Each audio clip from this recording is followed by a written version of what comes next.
দর্শক স্বাগত জানাই মোহনা টেলিভিশনের রাজনীতি বিষয়ক টকশো ভিন্ন মাত্রায়। 2 মাস পূর্ণ করল নবনির্বাচিত বিএনপি সরকার। সরকার দায়িত্ব গ্রহণের পর থেকে ইশতেহারে দেওয়া যে প্রতিশ্রুতি ছিল সেগুলো একে একে বাস্তবায়ন শুরু করেছে। এগুলো যেমন প্রশংসিত হচ্ছে, পাশাপাশি গণভোট অধ্যাদেশ বাতিল সহ গুম কমিশন বাতিল এই বিষয়গুলো নিয়ে এবং অন্যান্য বিষয় নিয়ে সমালোচনাও করছে বিরোধী দল।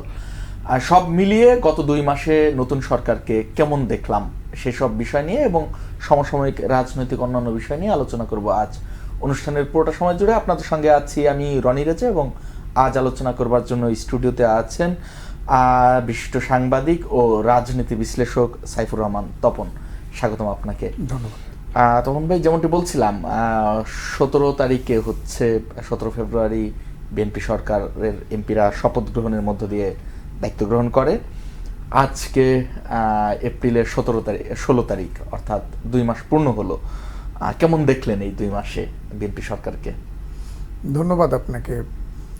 প্রথম কথা হলো 2 মাস তো একটা সরকারকে বিবেচনা করার জন্য, কিংবা বিবেচনা না, শুধু মানে যেটাকে বলা হয় যে লক্ষণ দেখে যে একটা প্রেডিকশন করা, সেটার জন্য যথেষ্ট না 2 মাস। দ্বিতীয় বিষয় সেটা হলো যে মানে এই সরকার যখন দায়িত্ব গ্রহণ করে তখন একটা হলো অভ্যন্তরীণ যে পরিস্থিতি আমাদের, আইন শৃঙ্খলা, অর্থনীতি ইত্যাদি ইত্যাদি, সেটা অত্যন্ত নাজুক অবস্থায় মানে ছিল। দ্বিতীয় বিষয় হলো বাইরের যে বিশ্ব পরিস্থিতি, সেই বিশ্ব পরিস্থিতিও কিন্তু এরা ক্ষমতায় আসার পরপরই অত্যন্ত মানে নাজুক অবস্থা, খুবই সংকটময় হয়ে যায় ইরান যুদ্ধের কারণে। তো ফলে এখানে এই যে 2টা ফ্যাক্টরের কথা বললাম, অভ্যন্তরীণ এবং বাহ্যিক, কোনো ফ্যাক্টরের সাথেই কিন্তু এই সরকারের সরাসরি সম্পর্ক নাই, অর্থাৎ তাদের তৈরি এই পরিস্থিতি না। যে কারণে আমরা যখন তাদের সম্পর্কে মন্তব্য করব তখন এই বিষয়গুলো আমাদেরকে মাথায় রাখতে হবে। কিন্তু ওই যে একটা কথা আছে, প্রয়োজন মানে না বারণ। মানুষের ক্ষুধা এত বেশি, বিশেষ করে ধরুন 5ই আগস্টের পরে, 5ই আগস্টে মানুষের প্রত্যাশা যেই জায়গায় উঠেছিল এবং 5ই আগস্টের পরে সেই প্রত্যাশা এতটাই তলানিতে নেমে যায়, ফলে প্রত্যাশা এবং প্রাপ্তির যে হিসেব, সেই সরকার, অন্তর্বর্তী সরকারের সময় মানুষ একেবারে মানে যোজন যোজন দূরে ছিল, প্রত্যাশার সাথে প্রাপ্ত দূরত্ব।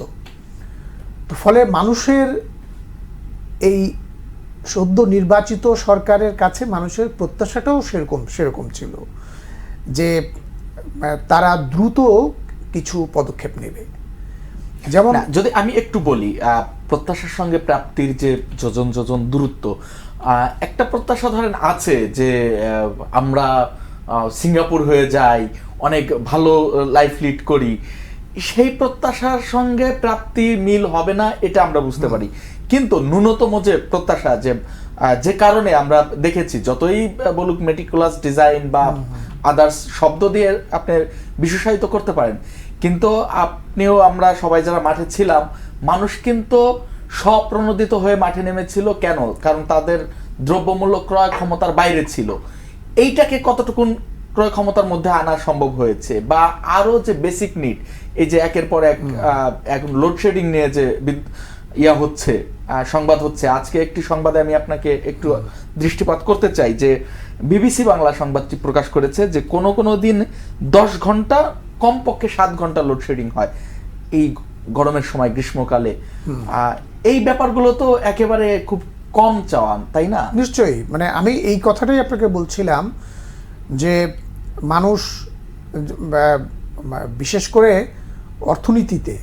অর্থনীতিতে মানুষের যেটা চাওয়া ছিল, মানে এটা তো মানে সময়ের জন্য মানুষ বসে থাকবে না, যার পেটে ক্ষুধা। একটা উদাহরণ দিলে বুঝবেন যে গত বছর 25 সালেই আপনার এই যে হোসেন জিল্লুর রহমান সাহেবের যে পাওয়ার পার্টিসিপেশন সেন্টার, একটা এনজিও, তাদের একটা জরিপ, সেই জরিপে তারা বলেছিল 22 সালে আমাদের এখানে যে খানা জরিপ হয় বিবিএস এর, খানা জরিপে যে দারিদ্র ছিল 22% মতো দারিদ্র সীমার নিচে মানুষ ছিল। সেই 22% দারিদ্র আপনার 25 সালে তারা যখন জরিপ করে, পিপিআরসি যখন জরিপ করে, তখন তারা দেখলো যে সেটা 28-এ পৌঁছে গেছে। আচ্ছা, মানে দারিদ্রটা, এবং এতদিনে এটা আরো অবনতি ঘটেছে এটার এই গত ইয়েতে। তো এখন ফলটা অর্থাৎ চাপটা কাদের উপর যাচ্ছে? চাপটা যাচ্ছে নিম্ন আয়ের মানুষের উপর যাচ্ছে। নিম্ন আয়ের মানুষ যারা একটা মার্জিনে ছিল তারা দারিদ্র্য সীমার নিচে চলে গেছে, অর্থাৎ তারা যথেষ্ট পরিমাণ খাবার পাচ্ছে না, যথেষ্ট পরিমাণ ক্যালোরি তারা নিতে পারছে না, বা মিনিমাম যে ইনকাম দরকার যার ভিত্তিতে দারিদ্র্য মাপা হয়, মিনিমাম ইনকামটা তাদের মৌলিক চাহিদা পূরণ করতে যে বিষয়গুলোর প্রয়োজন। এখন এই মানুষগুলোকে তো আমি এটা বললে হবে না যে আপনি 6 মাস সময় দিন, 1 বছর সময় দিন, এটা কিন্তু বললে হবে না। সেই ক্ষেত্রে আমি আপনাকে বলতে পারি এই গভর্নমেন্ট কিন্তু এমন কিছু দেখাতে পারেনি যাতে করে এই মানুষগুলো, এই যে তরানির মানুষগুলো আশাবাদী হয়ে ওঠে যে 3 মাস পরে আমরা হয়তো আমাদের ইনকামটা এত বাড়বে বা এরকম হবে। এটা হলো একটা পয়েন্ট। 2 নম্বর হলো আইন শৃঙ্খলা পরিস্থিতি অন্তর্বর্তী সরকারের চেয়ে অনেকটাই ভালো, কিন্তু সেই সময়ে সবচেয়ে বড় যে অভিযোগগুলো ছিল, মব সন্ত্রাস, মব ভায়োলেন্সের যে অভিযোগগুলো ছিল, এগুলো কিন্তু একেবারে চলে যায়নি। সেটা আপনি দেখবেন বিশেষ কিছু অঞ্চল আছে আমাদের এখানে, যে অঞ্চলগুলোতে জামাতে ইসলাম তাদের একচেটিয়া বিজয় অর্জন করেছে। আমি কুষ্টিয়ার কথা বলতে পারি, কুড়িগ্রামের কথা বলতে পারি, সীমান্ত অঞ্চলগুলোতে। হ্যাঁ, এবং আপনি দেখবেন যে আমার কাছে মনে হচ্ছে গভর্নমেন্ট যেন তাদেরকে সেই এলাকাগুলো লিজ দিয়ে দিয়েছে। আচ্ছা, অর্থাৎ এই যে এখানে একজন সাধক, আপনি আমি তাকে পছন্দ না করতে পারি, কিন্তু সে তার মতো করে জীবনযাপন করছিল, কারো ক্ষতি কিন্তু করছিল না। যাদের সাথে আলাপ আলোচনার ভিত্তিতে তার ভক্ত হচ্ছিল, সেটা তার ব্যাপার। সেটা প্রত্যেকটা মানুষের নিজের মতো করে জীবনযাপন করার অধিকার আছে। সেটা সেই মানুষটাকে পিটিয়ে মারা হলো, তার দরবার আগুন পুড়িয়ে দেওয়া হলো মব ভায়োলেন্সের মাধ্যমে।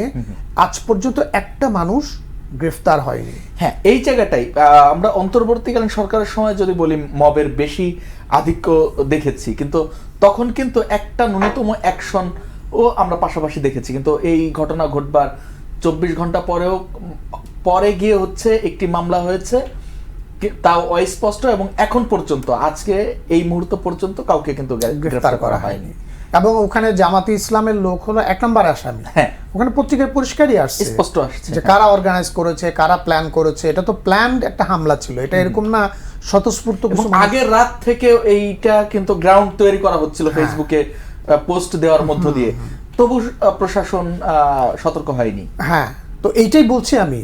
এবং আরো ভেতরের খবর হলো ওখানে যারা পুলিশ প্রশাসনে আছে, বিশেষ করে জেলা প্রশাসনের সর্বোচ্চ কর্মকর্তা, ঘটনাচক্রে মানে আমার খুব ঘনিষ্ঠ মানুষের সাথে তিনি কানেক্টেড। আচ্ছা, এখন মানে তাদের আলাপ আলোচনায় যেটা দেখা যাচ্ছে, সেখানেও কিন্তু দেখা যাচ্ছে পুলিশের একটা অসহায়ত্ব রয়ে গেছে। আচ্ছা, মানে সবচেয়ে ভয়ঙ্কর দিক হলো এটা, 5ই আগস্টের পরে পুলিশের যে আপনার মানে এই বাহিনীটাকে, একটা হলো আপনার ফিজিক্যালি বিপর্যস্ত হওয়া, আর একটা হলো মোরালি ডাউনগ্রেডেড হওয়া বা মোরালি ভেঙে পড়া এই বাহিনীটা, সেই জায়গাটা থেকে এখনো তারা উদ্ধার হয়নি। এই জায়গাটা তখন ভাই আমি মানে যেহেতু অন টু অন আলোচনা হচ্ছে, আমি একটু ইন্টারাপ্ট করছি আজকে বেশি। সেটা হলো পুলিশের মোরালিটির কথা তখনই আসে বারবার ঘুরে ফিরে, যখন তারা এই কাউকে নিরাপত্তা দিতে ব্যর্থ হয়, আইন শৃঙ্খলার পরিস্থিতির অবনতি হয়। কিন্তু আপনি দেখেন, আপনি সংবাদ মাধ্যমে কাজ করেন, নিশ্চয়ই আপনার অজানা নয়, পুলিশের মানে ঘুষ বাণিজ্য বলি, মামলা বাণিজ্য বলি, এরপরে মাদক ব্যবসায়ীদের পেট্রোনাইজ করা বলি, সেসব কি একটুও কমেছে? এই জায়গাটা কিন্তু মোরালিটি একটুও কমেনি। এর কারণ কি মনে করেন? এটা হলো যে আপনি ধরুন বাহিনীর মধ্যে মানে সব জায়গায় যেমন দুষ্ট লোক থাকে, সব জায়গায় যেমন ইভিল ফোর্স থাকে, এখানেও আছে। এখন একটা মন্দ কাজ করার জন্য আপনার কোনো মোরালিটির দরকার নেই। মন্দ কাজ, যেমন আমি আরেকটা উদাহরণ দিই আপনাকে, মন্দ কাজের উদাহরণ দিই। আপনি এখন সামাজিক মাধ্যমে চোখ রাখলে, ধরুন আমার সাথে সামাজিক মাধ্যমে বিএনপি সমর্থক এবং বিএনপির কিছু কর্মী লেভেলের লোকজন আছে আমার সাথে, তাদের যে হতাশা আমি দেখি, ঠিক আওয়ামী লীগের আমলে আমি তৃণমূলের আওয়ামী লীগের যে হতাশা দেখতাম, সেই হতাশা তারা এখন হতাশাগ্রস্ত হচ্ছেন। তারা বলছেন, তারা ছবি দিয়ে বলছেন যে এই লোকটাকে আজকে স্পেশাল এসিস্ট্যান্ট নিয়োগ করা হচ্ছে প্রধানমন্ত্রী, এই লোকটা ছিল অমুকের সাথে রিলেটেড। আজকে একজনের ছবি দেখলাম, প্রধানমন্ত্রী তাকে কি একটা উপহার দিচ্ছে বা প্রধানমন্ত্রীর সাথে তার বৈঠক হচ্ছে, বলা হচ্ছে সেই লোকটা ছিল আপনার জোনায়েদ আহমেদ পলকের অত্যন্ত বিশ্বস্ত লোক ইত্যাদি।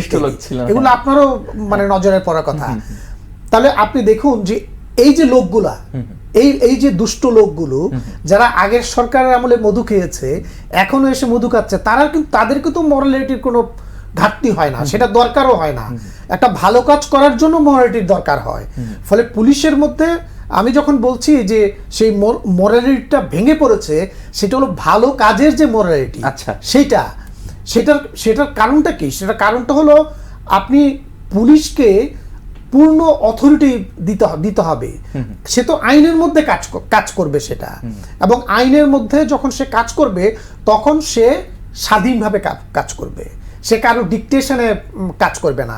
এবং এই কাজের জন্য যখন সে সরকারের আদেশে একটা কাজ করে বা বৃহত্তর জনগণের নিরাপত্তার জন্য যখন একটা কাজ করে, আপনি সেটার জন্য যদি তাকে পরবর্তীতে দায়ী করেন, ফলে সে সবসময় দ্বিধার মধ্যে থাকবে এই দায়িত্ব পালন করতে গিয়ে। তো ওই জায়গায় দেখা যায় কি তার মধ্যে এক ধরনের রিল্যাক্টেন্স, এক ধরনের অনাগ্রহ থাকে দায়িত্ব পালনের ক্ষেত্রে। গা বাঁচিয়ে চলার একটা মানসিকতা থাকে। এই গা বাঁচিয়ে চলার যে সংস্কৃতি, এটা কিন্তু ব্যাপক মাত্রায় এখনো পর্যন্ত আছে সেটা। ফলে মানুষ যে সার্ভিসটা পাওয়ার কথা তাদের কাছ থেকে, সেই সার্ভিসটা কিন্তু প্রত্যাশা মতো পাচ্ছে না, প্রত্যাশিত মাত্রায় সেটা পাচ্ছে না। এই জায়গায় একটা ঘাটতি কিন্তু আছে। আপনার মনে থাকার কথা, প্রথম দিন স্বরাষ্ট্রমন্ত্রী শপথ নেওয়ার পরেই তিনি প্রথম কথাটা যেটা মব ভায়োলেন্স দমন করা হবে, মব কালচার নির্মূল করা হবে ইত্যাদি ইত্যাদি। তো এই কথা বলার পরে এই ধরনের ঘটনা ঘটে কিভাবে, এটা হলো বিশাল প্রশ্ন। তো ফলে মানুষের মধ্যে যেদিন স্বরাষ্ট্রমন্ত্রী এই কথা বলেছেন, বক্তব্য দিয়েছেন, ওই দিন অথবা তার পরের দিন 24 ঘন্টার মধ্যেই একটি মব আমরা দেখলাম বাংলাদেশ সংবাদ সংস্থা। এরপরে বাংলাদেশ ব্যাংকে আমরা গভর্নরকে সরানো দেখলাম একই মবের মাধ্যমে। তো এই যে ব্যাপারগুলো আপনি শুরুতে বলছিলেন যে 2 মাস মূল্যায়ন করবার জন্য যথাযথ সময় নয়, কিন্তু যেভাবেই বলি সৌভাগ্যক্রমে বা দুর্ভাগ্যক্রমে এই সরকারের এই 2 মাসটি ছিল ঘটনাবহুল, বৈশ্বিকভাবে বলি, তারপর ন্যাশনালি বলি। এই যে ক্রাইসিস, এইগুলো কিভাবে হ্যান্ডেল করেছে আমি যদি একটু উল্লেখ করি সিম্পটম গুলো। আমরা দেখেছি আগের স্বৈরাচার সরকারের সময়ও যেমন ভাবে মানে তৈলমর্দন করা হতো, সেই কালচারও শুরু হলো কিনা। আজকে মানে একটি হয়তো ভালো সংবাদই, এটি প্রধানমন্ত্রীকে নিয়ে সংসদে কবিতা আবৃত্তি করেছেন চিফ হুইপ। মানে এই যে কালচার, এটিকে কিভাবে নিচ্ছেন? এটা পুরনো কালচার।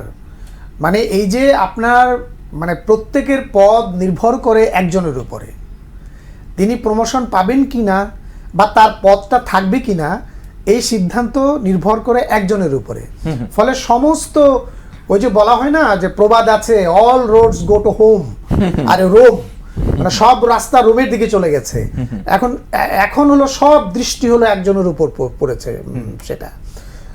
এটা বরাবরই আমাদের এখানে ছিল, এবং এই লক্ষণগুলো দেখবেন আপনি। আমি আজকেই দেখলাম আমাদের স্বাস্থ্যমন্ত্রী প্রধানমন্ত্রীকে তুলনা করেছেন সম্রাট বাবরের সাথে, আবার তার আরেক মন্ত্রী তাকে তুলনা করেছেন সম্রাট আকবরের সাথে। সেটা মানে এইটা মানে এটা তো একটা অস্বাভাবিক মানে তুলনা। এগুলো মানে তারা কে যে কোনটা বলতে চান তার কোনো ঠিক নাই। এবং আরেকজন উপদেষ্টা, অর্থনীতির বিষয়ক উপদেষ্টা, তিনি বলেছেন যে আগের সরকার বা আওয়ামী লীগ সরকারের যত প্রজেক্ট ছিল এগুলো অপ্রয়োজনীয় এবং খুব মানে উদ্দেশ্যহীন প্রজেক্ট নাকি ছিল। এই যে কথাটা উনি বললেন না, এটাও কিন্তু প্লেইং টু দ্য গ্যালারি, এটাও কিন্তু তিনি কাউকে খুশি করার জন্য কথা বলছেন। আচ্ছা। কারণ এগুলো বাস্তবসম্মত কথা না। মেট্রো রেল মানুষ তার উপকারিতা পাচ্ছে, এলিভেটেড এক্সপ্রেসের উপকারিতা পাচ্ছে, অনেক কিছুরই উপকারিতা পাচ্ছে, অনেক মেগা প্রজেক্টেরই। আপনি রূপপুর দেরি হচ্ছে কেন? রূপপুর দেরি হচ্ছে গত ইন্টারিম গভর্নমেন্টের কারণে দেরি হলো। রূপপুর যদি সেই ঝামেলা না করতো মানে এখানে কিন্তু বিদ্যুৎ চলে আসতো। আপনি চিন্তা করে দেখেন, ওখানে আপনার কোনো ফুয়েল লাগবে না, কোনো কিছু লাগবে না, আপনি এক্সট্রা 1000 মেগাওয়াট বিদ্যুৎ আপনি পাচ্ছেন। তখন কি লোডশেডিং এর এত ব্যাপকতা থাকতো? তাহলে এই যে প্রজেক্টগুলো, আপনি প্রজেক্টগুলোকে মানে উতুরি মেরে উড়িয়ে দিতে পারেন না। এগুলো জাস্ট তেলবাজি করার জন্য এগুলো বলা হয়। এগুলো কাণ্ডজ্ঞান সম্পন্ন মানুষ কোনো মানে কথা বলে না। জি, আমরা আলোচনা আরো শুনবো। ছোট্ট একটি বিরতি নিয়ে ফিরতে চাই। দর্শক, ফিরছি ছোট্ট একটি বিরতি শেষে, সঙ্গে থাকুন।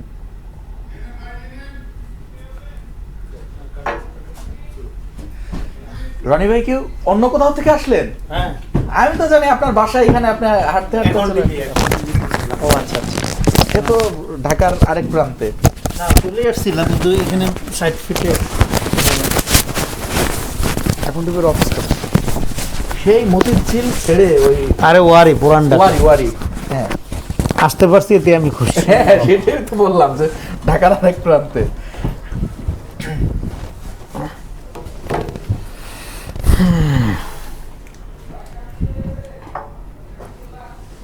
যাক ভাই, একলা টাইনা নিলেন, অসুবিধা। না, তখন ভাই তো ভালো টানছে। তখন ভাই সাথে আমার, আপনি নিউজে ছিলেন না? ওইটাই বলছিলাম আগে, আচ্ছা, যে আমি চিনি তাকে। এখন আপনি কোথায় আছেন? আমি আছি সমকালে। তাই নাকি? কতদিন হইল? সমকালে 22 সাল থেকে। আচ্ছা, তো সমকালের একজন তো শো করে খুব। রনি ভাই একটু কথা বলেন। হ্যাঁ, শুনতে পাচ্ছেন? কথার মধ্যেই তো আছি। ঠিক ইয়েস, আছে, মাহবুব আজিজ ওই রেগুলার শোটো করে। রনি ভাই Hello. একটু রিল্যাক্সে সোজা হয়ে বসেন সম্ভবত। হ্যাঁ, ঠিক আছে। এবার চেয়ারে এভাবেই তো বসে। এবার ঠিক আছে। চেয়ারটা বোধহয় একটু ঘোরাতে হবে, একটু উঠে। এখন ঠিক হয়েছে না? ওকে ওকে ওকে, হ্যাঁ হ্যাঁ, ঠিক আছে। জি জি, একটু কাগজ টাগজ দিয়েন। ও, আপনার কাগজ যে দেয়া আছে আমার কাছে রেখেছি, এই যে কলম আছে। আজ কলম আছে। ওকে, কি নিয়ে আলাপ করতেছি আমরা? আলাপ হলো আজ যে বিএনপি সরকারের সরকারের যে 2 মাস হলো, কেমন দেখলাম আমরা, ভালো মন্দ। ভয়াবহ অবস্থা।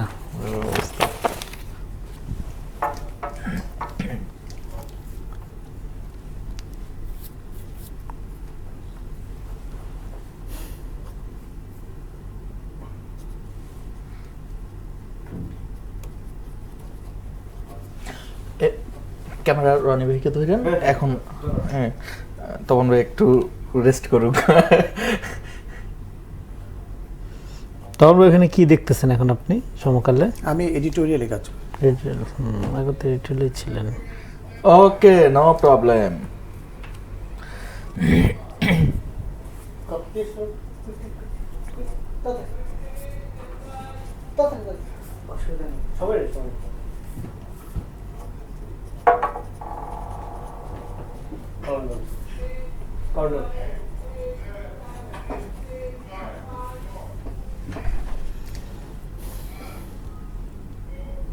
দর্শক, আরো একবার স্বাগত জানাই ভিন্ন মাত্রায়।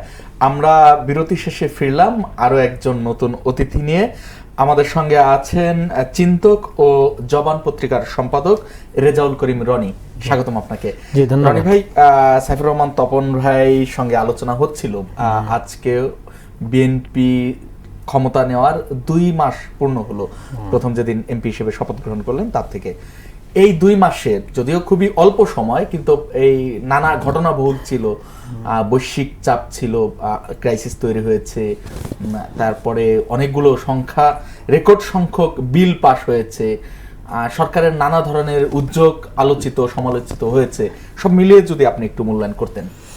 জি, ধন্যবাদ। যে যেখান থেকে আমাদের দেখছেন এবং শুনছেন সবাইকে আমার সালাম। দেখেন, জনপ্রত্যাশার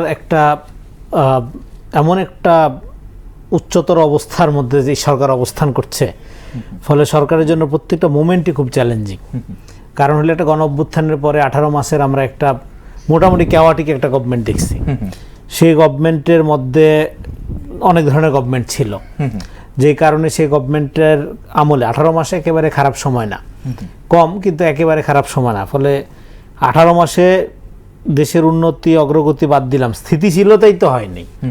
হ্যাঁ, মানে ন্যূনতম যেটা প্রাইমারি, যেটা অগ্রগতি অন্যগতি মানে এগুলি আশা করতেছি না, তো প্রাইমারিলি একটা অবনতি ঘটছে। হ্যাঁ, অবনতি নানা সেক্টরে ঘটছে, তো ঘটছেই, বরং একটা বেসিক ব্যাপার স্থিতিশীলতা, জননিরাপত্তা, এই জিনিসটাই ছিল না। তো সেদিক থেকে একটা নির্বাচিত সরকার আসার সাথে সাথে এই জায়গাটা আপাত কাভার হয়েছে। এটা আমি বলতেছি যে সরকারের সফলতার জায়গা। এটা সরকারের সফলতার চেয়ে বড় কথা হলো এটা হওয়ারই কথা। একটা নির্বাচিত সরকার আসলে যে অবস্থার মধ্যে ছিল, মানুষ নিজ দায়িত্বে একটা ফাংশনাল অবস্থায় দিয়ে যেতে চায়। ব্যবসা বাণিজ্য বন্ধ, মানুষের স্বাভাবিক জীবন চলাফেরার ক্ষেত্রে একটা আপনার কি বলে যেটা ভয়ের পরিবেশ ছিল দীর্ঘ 18 মাস। তো ফলে এই স্বাভাবিকতাটার আকাঙ্ক্ষা মানুষের মধ্যে ছিল, শুধু দরকার ছিল এই স্বাভাবিকতাটাকে রান করতে পারে এরকম একটা গভর্নমেন্ট। হ্যাঁ, তো সেই ক্ষেত্রে বিএনপি গভর্নমেন্ট ক্ষমতা আসার ফলে এই জিনিসগুলো, হ্যাঁ বিচ্ছিন্ন ঘটনা যে ঘটনায় তা না, হ্যাঁ অনেকগুলো দুঃখজনক ঘটনাও ঘটছে, তারপরে মোটা দাগে একটা স্থিতিশীলতার অবস্থা বিরাজ করছে। এবার এই স্থিতিশীলতার অবস্থার ক্ষেত্রে সবচেয়ে বড় ক্রাইসিসটা হলো কি? ক্রাইসিসটা হলো একটা, এই সরকারটা দায়িত্ব নিছে রীতিরীতি রমজান শুরু। রমজানের সময় আপনারা জানেন যে আমাদের এখানে জিনিসপত্রের দাম নিয়ে একটা, সারা পৃথিবীতে রোজা আসলে জিনিসপত্রের দাম কমে আর আমাদের এখানে দাম বাড়ানোর একটা প্রতিযোগিতা শুরু হয়। তো সেক্ষেত্রে রমজানে জিনিসপত্রের দাম মোটামুটি 2-1টা পণ্যের ক্ষেত্রে সরকার নিয়ন্ত্রণ রাখতে ব্যর্থ হয়েছিল, কিন্তু মোটামুটি জিনিসপত্রের দাম একটা ধারাবাহিকতা, মানে দামের একটা ধারাবাহিকতা বজায় ছিল বিগত ওই অন্তর্বর্তীকালীন সরকারের আমল থেকেই। তো খুব বেশি বাড়ে নাই, কিন্তু 2-1টা পণ্য বাদে। তারপরে শুরু হইলো এই এখন যুদ্ধ, ইরান ইসরায়েল যুদ্ধ। এই যুদ্ধের প্রভাব গ্লোবালি আছে, সেই প্রভাব বাংলাদেশেও অন্যান্য দেশের মধ্যে পড়ছে, কিন্তু বাংলাদেশের সরকার একটা মোটামুটি একটা চ্যালেঞ্জিং এবং দুঃসাহসী সিদ্ধান্ত নিয়ে এখনও পর্যন্ত তেলের দাম বাড়ায় নাই, ভর্তুকি দিয়ে যাচ্ছে। কিন্তু তেলের সরবরাহর ক্ষেত্রে যেই ধরনের খবর আমরা পাই এবং বাজারের যে চিত্র আমরা দেখি, তার মধ্যে একটা অসামঞ্জস্যতা দেখা যাচ্ছে, এটা সত্য। কিন্তু তেলের দাম না বাড়ানোর সিদ্ধান্তটাকে এক অর্থে স্বাগত জানানো উচিত জনগণের দিক থেকে চিন্তা করে, কারণ তেলের দাম বাড়লে সব কিছুর দামই বাড়বে। কিন্তু এই অবস্থায় কিন্তু রনি ভাই, তেলের দাম যেমন সরকার বাড়ায়নি, এটি প্রশংসনীয়।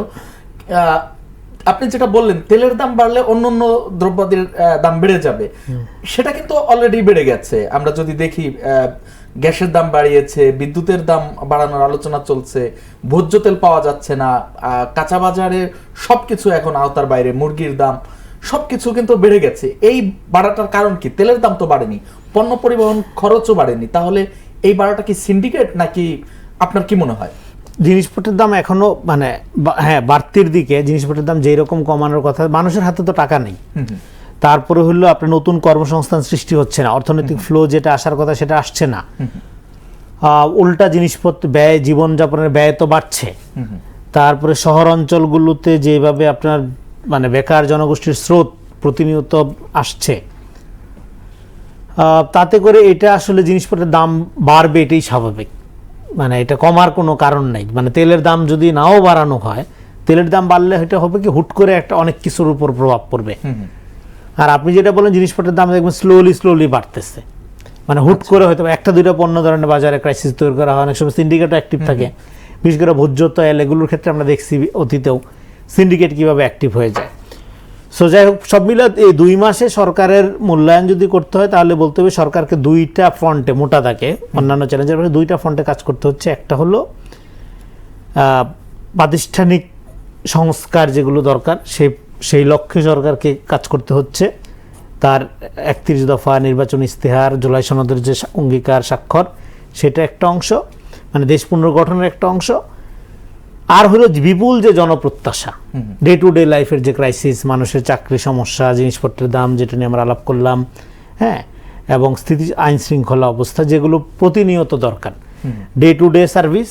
আরেকটা হলো দীর্ঘমেয়াদী রাষ্ট্র সংস্কার বা দেশ পুনর্গঠনমূলক যে প্রকল্প। এই 2টা কাজের মধ্যে একটা সিঙ্ক্রোনাইজেশন করে গভর্নমেন্টকে আগাইতে হচ্ছে। সেই সিঙ্ক্রোনাইজেশনটা যদি বলেন যে প্রপারলি কি গভর্নমেন্ট 2 মাসে করার জায়গায় আছে, প্রপারলি করতে পারেনি সরকার। অসামঞ্জস্যতা আছে। ধরেন সরকারকে যখন আমরা দেখি সংসদে এই বিরোধী দলের সাথে জুলাই সনদ নিয়ে, বিরোধী দল তো একদিকে তারা জুলাইয়ের ঠিকাদার, আরেকদিকে সবাই জুলাইয়ের গাদ্দার, এই বিতর্কে ব্যস্ত। সেদিকে অন্যদিকে আপনার কুষ্টিয়াতে একজনকে পিটায় মপ করে মারা হলো। এবার আপনার কিশোর গ্যাংয়ের একজন হামে শিশুরা মারা যাচ্ছে, এই কিশোর গ্যাংয়ের এক লিডারকে প্রকাশ্যে কোপায় মারা হচ্ছে। সো সরকারের যেটা মানে মূলত দেখেন দীর্ঘদিন নির্বাচনবিহীন একটা অবস্থায় আমরা ছিলাম, এখন একটা নির্বাচিত সরকার আসছে, যেটা আমরা আগেই বললাম অনেক ধরনের প্রত্যাশা আছে। সেই প্রত্যাশাগুলোর মধ্যে বায়বীয় জিনিস কম জনগণ দেখতে চায়, জনগণ ইমিডিয়েট সার্ভিস পেতে চায়। ফলে সরকারকে একটা হলো যে হ্যাঁ দীর্ঘ ফ্যাসিবাদী কাঠামোর মধ্যে থাকার কারণে যে সমস্ত ক্ষতিগ্রস্ত অবস্থার মধ্যে দিয়ে মানুষ গেছে, প্রতিষ্ঠান গেছে, সেগুলোকে পুনর্গঠন করার উদ্যোগ নেওয়া, কনস্ট্রাকটিভভাবে পুনর্গঠন করা। আর পাশাপাশি ইমিডিয়েট যেটা হলো জনকল্যাণমূলক, জনগণকে সার্ভিস দেওয়া। জনগণের সার্ভিসে পুরা প্রশাসন, সরকার, রাজনৈতিক দল মানে সরকারি দল সবগুলোকে যেভাবে একটা কর্মসূচি ভিত্তিক সাংগঠনিক তৎপরতার মধ্যে যেভাবে নিয়োজিত হওয়ার কথা ছিল, সেইটা দেখা যাচ্ছে না। আচ্ছা, যদি একটু যুক্ত করি, আপনি যে কুষ্টিয়ার মবের কথা বলছিলেন, সেটিকে সাইফুর রহমান তপন এভাবে বিশ্লেষণ করছিলেন যে কিছু কিছু জায়গায় মনে হচ্ছে জামাতকে এই সরকার ইজারা দিয়ে দিয়েছে। যেমন যদি বলি, এই ঘটনাটিতে 1 নম্বর 2 নম্বরে নাম এসেছে জামাত নেতাদের, কিন্তু এখন পর্যন্ত কাউকে গ্রেফতার করা হয়নি। আমরা অন্তর্বর্তী, এটা দুঃখজনক, এটা খুবই দুঃখজনক। এবং শুধু এইটাই না, ধরেন এই ঘটনাগুলো এর আগেও যখন ঘটছে দেখা গেছে বিভিন্ন যে আপনার মিডিয়াতে হামলা, সাংস্কৃতিক প্রতিষ্ঠানে হামলা, সেখানে তো জামাতের নাম আসবে কেন? জামাতের সংগঠনের সাথে যারা জড়িত তারা তো প্রকাশ্যে ঘোষণা দিয়ে এটা করছে, কিন্তু যখন তাকে আবার সংগঠন হিসেবে জামাত আবার নিন্দাও জানাচ্ছে। তো যখন তাদেরকে বলা হলো যে আপনার সংগঠনের লোকজন যেগুলো করছে আপনাদের অবস্থা, বলে এগুলো ব্যক্তিগত ব্যাপার তাদের। অথচ বিএনপির সাদার অভিযোগ আসছে, শুধু নিউজ হয়েছে একজন আরেকজন কোন দলের কারণে নিউজ হয়েছে প্রচুর, কিন্তু একজন আরেকজন গ্রুপিং এর কারণে নিউজ বহিষ্কার।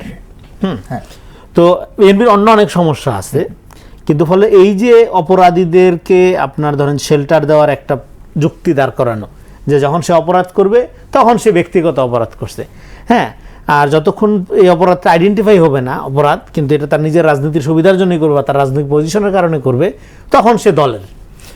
সো এই যে জায়গা, এই জায়গাটার একটা উদাহরণ আমি যদি বলি, ধরেন আপনি কুষ্টিয়ার এই ঘটনা বললেন, আরো অনেকগুলো জায়গায় নাম আসছে, সে কয়টার কথা বলবেন আপনি? সবচেয়ে বড় যেটা সোশ্যাল মিডিয়াতে তারা যেভাবে হেট স্পিচ, ঘৃণামূলক বাক্য, শব্দ, চরিত্র হননের প্রপাগান্ডা, এটা ইন্ডাস্ট্রিয়াল লেভেলে তারা নিয়ে গেছে। সেখানে কেউ রক্ষা পাচ্ছে না, প্রধানমন্ত্রী থেকে শুরু করে। হ্যাঁ ঠিক আছে, সরকারকে আপনি সমালোচনা করবেন, কিন্তু সরকারকে সমালোচনা করার মানে কি এটা তার মা বাপ তুলে গালাগালি করা? প্রধানমন্ত্রীকে আজকে এই যে রাশেদ প্রধান যেই সব ভাষায় কথা বলছে, হ্যাঁ এইটা প্রধানমন্ত্রী কেন, কোনো নাগরিককে এই ভাষায় কথা বলা যাবে না, তো কথা বলা উচিত না।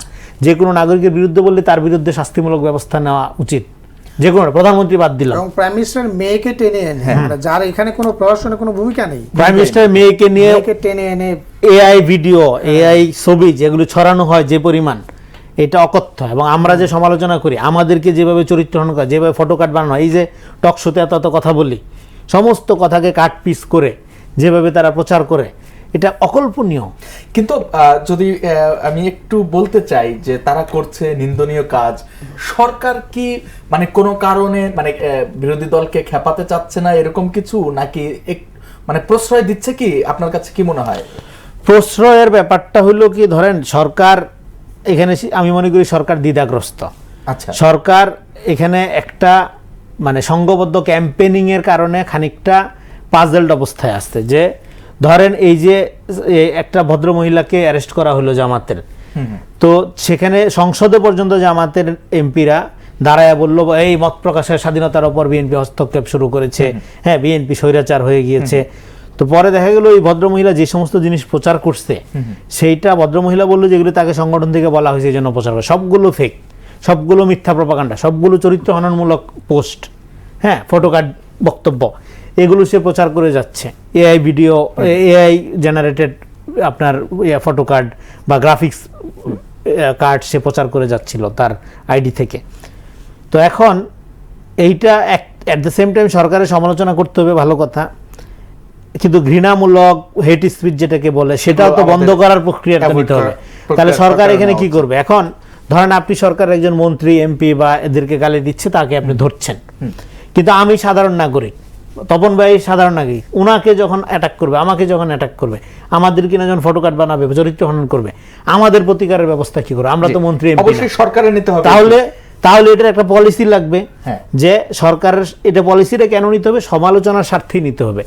আপনি যদি গুজব, হেট স্পিচ এবং সংঘবদ্ধ প্রপাগান্ডা বন্ধ না করেন, তাহলে সরকারের যে সমালোচনা আমরা করব সেই পরিবেশ তৈরি হবে না। কারণ হলো সরকার ভালো করলেও আপনি নিন্দা করেন, খারাপ করলেও আপনি নিন্দা করেন, তখন আর সরকারের খারাপ, ধরেন আপনি সরকারের বিরুদ্ধে আমি একটা সিরিয়াস অভিযোগ করলাম, এখন যখন সরকার ভালো করলেও আপনি প্রপাগান্ডা করেন, খারাপ করলেও তারেক রহমানের প্রপাগান্ডা করেন, তাহলে আমি সমালোচনাটা করবো কোথায়?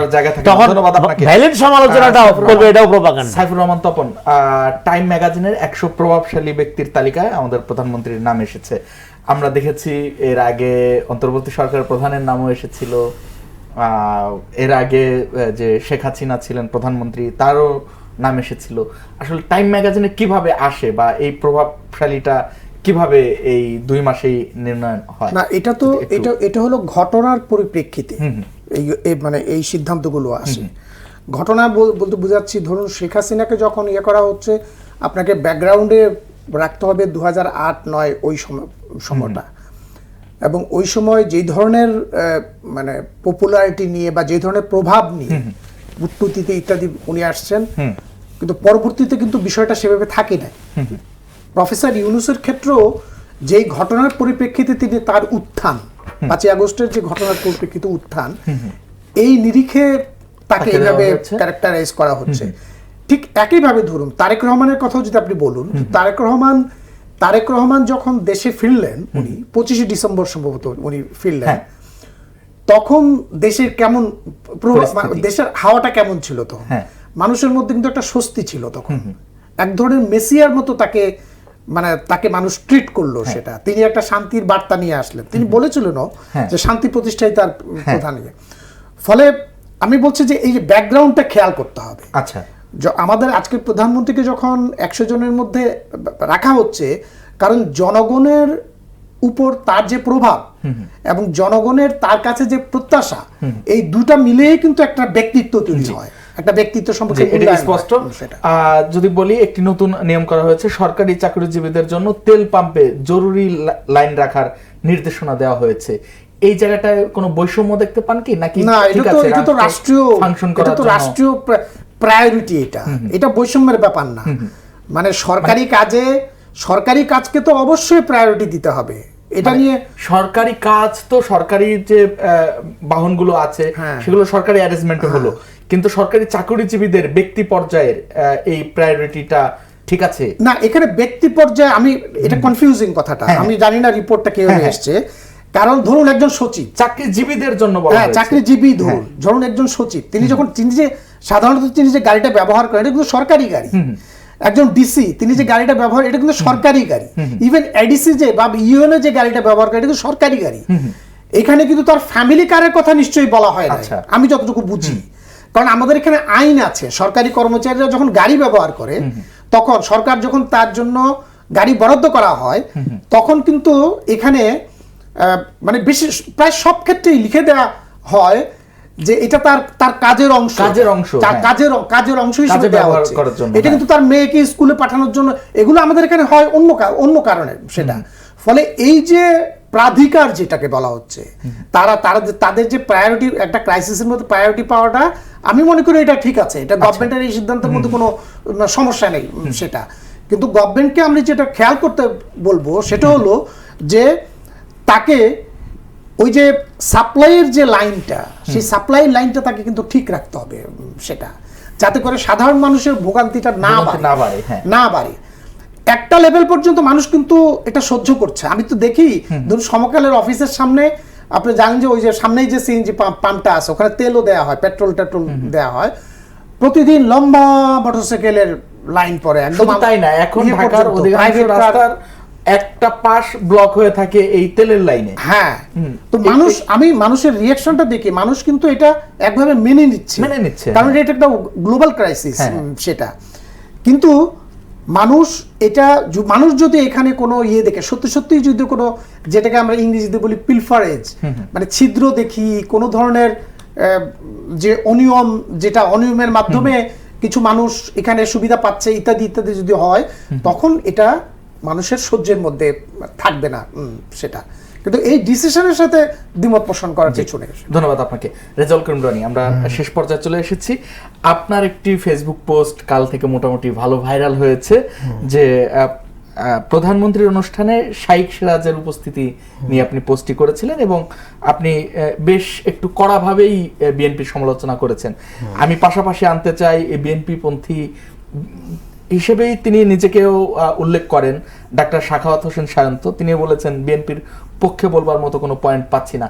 এই দ্রুত সময়ের মধ্যেই কি বিএনপির জনপ্রিয়তা কমে যাচ্ছে কিনা, বা তাদের কোন কোন পদক্ষেপগুলোর কারণে এরকমটি আলোচনা হচ্ছে? না, বিএনপির অনেক ভালো পদক্ষেপের কথা আমরাও বললাম, তপন ভাই বলল, কিন্তু যে পদক্ষেপগুলো প্রশ্নবিদ্ধ করে, সেই প্রশ্ন, যেমন ধরেন আমাকে পপুলারলি বিএনপির দালাল বলা হয়।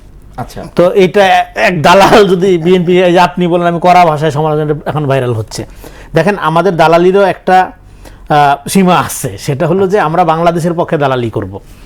বিএনপি একটা বাংলাদেশপন্থী দল হিসেবে যেখানে জনবান্ধব দেশবান্ধব কর্মসূচি আমরা প্রশংসা করব, সহযোগিতা করব, পাশে থাকব। কিন্তু যে কর্মসূচিগুলো, যে অ্যাক্টিভিটিগুলো প্রশ্ন তৈরি করবে, যে অ্যাক্টিভিটিগুলো দেশবান্ধব জনবান্ধব মনে হবে না, সেগুলো আমরা সমালোচনা করবো। এটা আমরা আগেই বলেছি। নির্বাচনের আগে যখন আমরা একটা ডেমোক্রেটিক ধারাকে জনগণ যেন বিজয়ী করে, সেই ব্যাপারে যখন উৎসাহিত, আমি সরাসরি ভোট চাই নাই কোনো দলের পক্ষে, কিন্তু এক ধরনের পজিশন কিন্তু আমরা নিছিলাম। হ্যাঁ, এক ধরনের পজিশন নিয়েছিলাম, এটা অস্বীকার করা যাবে না। এবং আমরা একটা সেকুলার ডানপন্থার উত্থানের বিরুদ্ধে যে আমরা অবস্থান নিয়েছিলাম, সেটা বিএনপির দালালি করার জন্য নেইনি।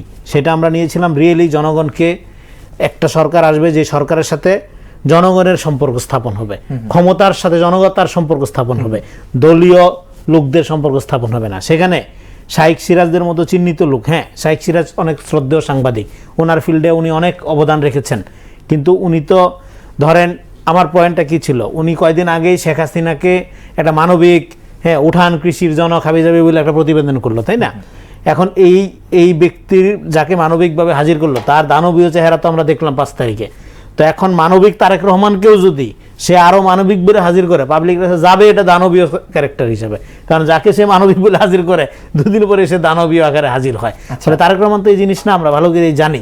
তো ফলে এখন একটা ধরেন উনি হয়তো ওইখানে ঘটনাচক্রে হাজির হয়ে বোম নিয়ে হাজির হয়েছে, এখন প্রাইম মিনিস্টার তারা সরাই দিবে না, তার সাথে বেয়াদবি করবে না, কি মানে হঠাৎ করে যে কেউ চাইলে বোম নিয়ে হাজির হয়ে, হ্যাঁ, সেটাই প্রশ্ন, রাইট? একটা প্রোটোকল থাকার কথা, রাইট? তো তাহলে কি এটা প্রক্রিয়ার অংশ? এখানে তো আপনি একটা নতুন সাংবাদিক যেতে, আর যে কাজটা একটা রিপোর্টার করার কথা, সেটা একটা সিনিয়র সাংবাদিক শাইখ সিরাজের করতে হবে কেন? তার মানে তার এটা প্রুফ করতে হবে যে এই ক্ষমতায় আসুক তার সাথে আমার সম্পর্ক থাকে। আচ্ছা, তার সাথে তো দরকার নাই, তো এটা একটা রিপোর্টারের কাজ। স্বপন ভাই এখানে সাংবাদিক আছে, তপন ভাই আমার সিনিয়র বড় ভাই, আমরা একসাথে নিউজেও কাজ করছি। ভাই, একজন সিনিয়র সাংবাদিক কি আপনার বাইট নেয় বুম ধরে যায় কখনো? এটার জন্য অন্য লোক আছে, তারা যাবে। হ্যাঁ, সেখানে এই বিটের কি আর সাংবাদিক নাই? আরো চ্যানেলে বহু সাংবাদিক, জুনিয়রদের কাজ, সেটা তার করার কথা না। তার মানে ইন্টারন্যাশনালি পার্সোনাল প্রকল্প আকারে করা হচ্ছে। তার মানে কি ক্ষমতার সাথে অ্যাফিলিয়েশন দেখানোর এই যে বুদ্ধিজীবিতা, এই যে সাংবাদিকতা, এইটারই আমি বিরোধিতা করি। এখানে শাইখ সিরাজ ব্যক্তি না শুধু, এটা একটা সিম্পটম। শাইখ সিরাজের সাথে আমার তো কোনো পার্সোনাল বন্ধুত্বও নাই, শত্রুতাও নাই। ফলে এটাকেও পার্সোনালি দেখার কিছু, এটা আমি একটা পলিটিক্যাল ক্যারেক্টার আকারে দেখছি। এবং বিএনপিকে অবশ্যই এই ধরনের সুবিধাবাদিতা, এই ধরনের যে জলীয় ক্যারেক্টার, তাদের ব্যাপারে সতর্ক থাকতে হবে। ধন্যবাদ ধন্যবাদ সাইফুর রহমান তপন। দর্শক, ধন্যবাদ জানাই আপনাদেরও। আজকের মতো শেষ করছি। আগামীকাল দেখা হবে একই সময়ে, নতুন কোনো অতিথি নিয়ে আলোচনা হবে, নতুন কোনো বিষয়ে। সঙ্গে থাকুন।